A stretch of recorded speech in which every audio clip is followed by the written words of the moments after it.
আর এই হারামখোররা গাঁজা খায়, মদ খায়, কবর পুজো করে। আমদানি না জামদানি কি আছে? আপনার সম্পর্কে বা আপনার সঙ্গে বসতে চাওয়া বা আপনার সঙ্গে আলোচনাতে বসা আমি আমাকে অসম্মান করা মনে করি, কিন্তু জাতিকে বাঁচানোর তাগিদে আপনাকে বলছি আসুন মোনাজারাতে বসুন। আমদানি না জামদানি কি আছে? দেখছি আমাকে গালি দিয়েছে। জাতি জানে, সোশ্যাল মিডিয়ার সোশ্যাল ওয়ার্কাররা তারা খুব জানে আপনার এডুকেশন, আপনার নলেজ, আপনার কমিউনিকেশন স্টাইল, আপনার ল্যাঙ্গুয়েজ, আপনার ভাষা, আপনার চরিত্র, তারা প্রত্যেকেই জানে। আপনার সম্পর্কে কথা বলা নিজের সাথে বেয়াদবি করা মনে করি আমি। আপনার সম্পর্কে বা আপনার সঙ্গে বসতে চাওয়া বা আপনার সঙ্গে আলোচনাতে বসা আমি আমাকে অসম্মান করা মনে করি, কিন্তু জাতিকে বাঁচানোর তাগিদে আপনাকে বলছি আপনি সোশ্যাল মিডিয়াতে এত বড় মিথ্যা কথা কেন বললেন? আলহামদুলিল্লাহ, দোস্ত দোস্ত দুশ্মন পর্যন্ত এই কথা স্বীকার করতে বাধ্য যে আমি অন দ্য স্টেজ বা ইন রুম আমি কাউকে কোনো সময় খারাপ ভাষায় গালি দিই না। লাআনাতুল্লাহি আলাল কাযিবিন, কোরআনে মজিদ সূরা আলে ইমরানের 61 নম্বর আয়াতে আছে আল্লাহ তাবারক ওয়া তাআলা লানত হলো মিথ্যাবাদীর উপরে। যাই হোক, আপনি আমার সম্পর্কে যা ইচ্ছা যেমন ইচ্ছা আপনি আপনার বংশ পরিচয় লোকের সামনে দিন, ভাষা খারাপ করুন, এতে আমার কোনো আপত্তি নেই। আপনার বাক্য, আপনার ভাষা, আপনার স্টাইল, এটা হচ্ছে আপনার পরিচয় এবং আপনার আগে যারা ছিল এটা তাদেরই পরিচয়। এখন আমি বলতে চাইছি আপনি সাবজেক্টকে চেঞ্জ করছেন কেন, বিষয়কে ঘোরাচ্ছেন কেন? আপনি দুটো জায়গায় বড় বড় মিস্টেক করেছেন। আমি এখনো বলছি আপনাকে সময় আছে, আপনি আপনার বাক্যগুলো, বক্তব্যগুলো উইথড্র করে নিন এবং তওবা করুন। আপনি কিয়ামতের সকাল পর্যন্ত আমার চ্যালেঞ্জকে অ্যাকসেপ্ট করতে পারবেন না এবং আপনি কোনো সময় সামনে আসতে পারবেন না। আপনি বলেছেন আসসালামু ক্বাবলাল কালাম, এই হাদিসটি বুখারীর মধ্যে রয়েছে। আসসালামু ক্বাবলাল কালাম বুখারী শরীফের হাদিস। আমি আপনাকে আগেও বলেছিলাম এই হাদিসটি বুখারীর মধ্যে নেই। যদি থাকে দয়া করে আমাকে জানিয়ে দিবেন কোন বাবে রয়েছে, কোন অধ্যায়ের মধ্যে রয়েছে, বুখারীর কত নম্বর হাদিস কোন পেজে রয়েছে। ইনশাআল্লাহ তাবারক ওয়া তাআলা বুখারী সামনে আছে, আমি দেখে নিতে পারবো। দ্বিতীয় কথা, আপনার মক্কারি, আপনার ধোঁকা, আপনার জেহালাত এবং আপনার অসভ্যতা সমস্ত সীমা ছাড়িয়ে হাদিস নয় আল্লাহ তাবারক ওয়া তাআলার কোরআন পর্যন্ত পৌঁছে গিয়েছে। আপনি বলেছেন আল্লাহর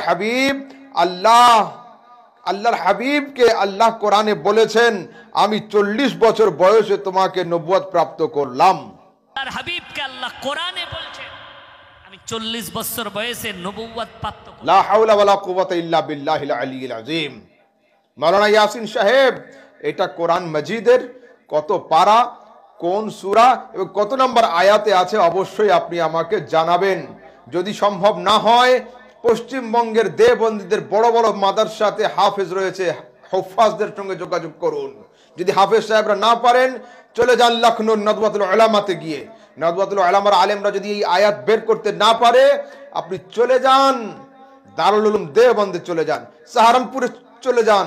সেখানে গিয়েও যদি না হয়, আপনি তো এখন আর দেওবন্দি নেই, আপনি তো এখন আহলে হাদিস হয়ে গিয়েছেন, তো চলে যান সৌদি আরবে গিয়ে বড় যে ইদারা ইউনিভার্সিটি আছে সেখানে গিয়ে সেখানকার আলেমদের সঙ্গে যোগাযোগ করুন যে আমি এই দাবি করে ফেলেছি যে আল্লাহ তাবারক ওয়া তাআলা কোরআনে কারীমের মধ্যে বলেছেন যে আমি নবী সাল্লাল্লাহু আলাইহি সাল্লামকে 40 বছর বয়সে নবুয়ত প্রদান করেছি।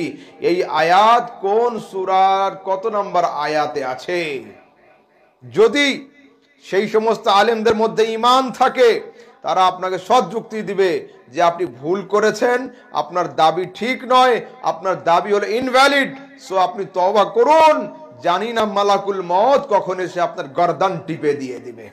আমিও বলছি আপনাকে আসুন মুনাজারাতে বসুন, এই দুটো বিষয় ক্লিয়ার হোক এবং জাতি দেখে নিক যে আপনি কত বড় ধোঁকা দিচ্ছেন সমাজকে, এবং আপনার সমাজের মানুষও জেনে যাক স্টেজের মধ্যে বাদর নাচ শুরু হয়ে গিয়েছে।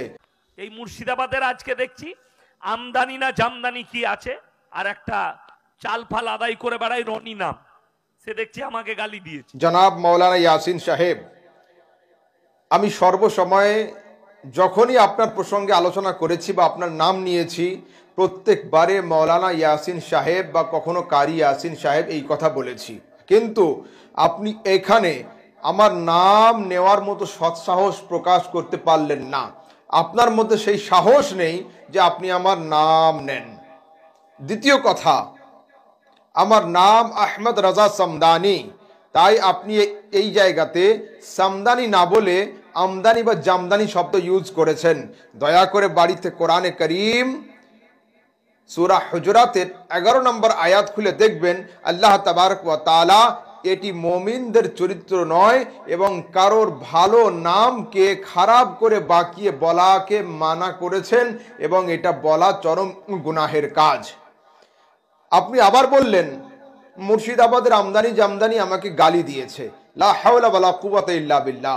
আল্লাহ তাবারক ওয়া তাআলা আমাদের সবাইকে হেফাজত করেন। আমি আবারও বলছি, যদি সম্ভব হয় ওই আয়াত কত নম্বর সূরাতে আছে, কত নম্বর আয়াত এবং ওই হাদিস বুখারী শরীফের মধ্যে কত নম্বর হাদিস কোন বাবের মধ্যে আছে, দয়া করে আমাকে জানিয়ে দিবেন। যদি আপনি জানাতে পারেন অবশ্যই এই সাবজেক্ট নিয়ে মুনাজারা হবে, অন্যথায় আপনি ফেঁসে রয়েছেন। বেশি নড়াচড়া করতে যাবেন না, আপনি যত নড়বেন তত আপনি অতলের দিকে তলিয়ে যাবেন।